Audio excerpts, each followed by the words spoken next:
Hello and welcome, TP of Hope community. Welcome to day 7 of the Boost Optimistic and Positivity Challenge.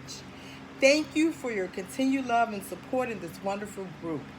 Yesterday's 2 prize-winning questions: what is pessimism, and how do you know whether you're a pessimist or you know a pessimist? There's no winner yet. Don't let that discourage you. Keep going and don't give up. The answer to the questions are answered in today's video discussion. And as you're going through any of these discussions or video, take notes. And if you have any questions or simply don't understand something, comment in the chat box. Either myself or someone in the group will answer it. We are here to help each other. No one is better than the next. Today's prize question is: what does pessimism look like in action? Whoever answers it correctly wins. Good luck. Let's get started. What is pessimism? The definition of pessimism is a mindset that expects everything will go wrong and that someone's goals are unlikely to come to fruition. It is the direct opposite of optimism. A pessimist may describe themselves as being a realist. They like to say their view isn't a negative one, but rather a realistic view of the world. So they fully expect the negative outcome, and if something goes well, it's suspicious or temporary. Whereas whenever something bad happens, an optimist chalks it up to bad luck and views it as a temporary setback. Most people don't aspire to be pessimists. The mindset is associated with the glass half full thinking, negativity, and even mood disorder. That doesn't mean that a healthy level of negative thinking is bad. Smile. You don't want to smile. Maybe you're wearing your thick face, thinking face. Maybe you're stressed out. And as great as the bright side is, that's not where you are right now. There is a healthy level of pessimism to be found.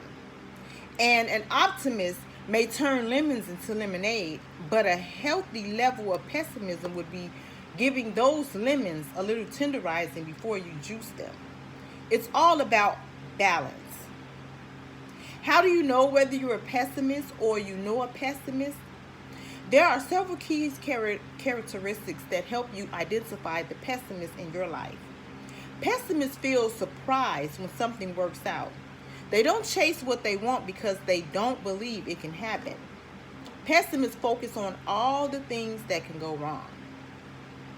Pessimists, they expect the risk will always outweigh the benefits.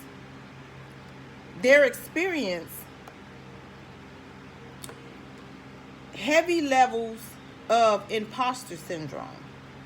And pessimists undervalue their contributions and abilities. They focus on their weakness and flaws instead of their strengths and abilities. Generally, optimists people get under their skin the same way the fakes get under everyone else's. They engage in negative self-talk. They don't practice self-care, and pessimists assume that good things are temporary. They find it easier to stick with that status quo rather than upsetting anything to make things better. You might experience one or multiple items on this list, and you may not think this way all the time.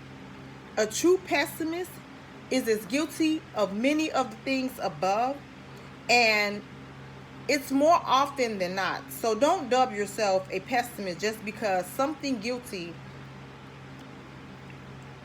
of one of the items I've said on the list.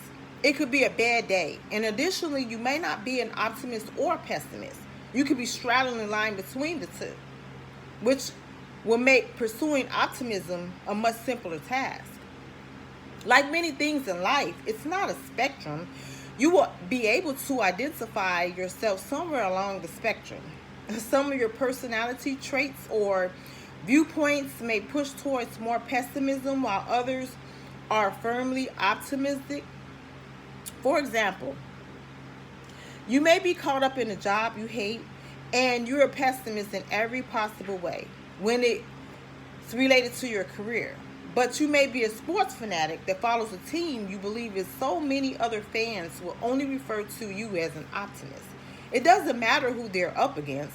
You believe they are going to prevail, and most people somewhere in the middle or on the whole. We all experience ups and downs and in life because it can't be a bit of a roller coaster. And whether you're up or down can dictate how optimistic or pessimistic you are in any given situation. And when you're on a high, bad things aren't as quickly to drag you down. When you're on a low, another bad thing feels personal. As already mentioned, you may feel pessimistic about one part of your life and optimistic about another.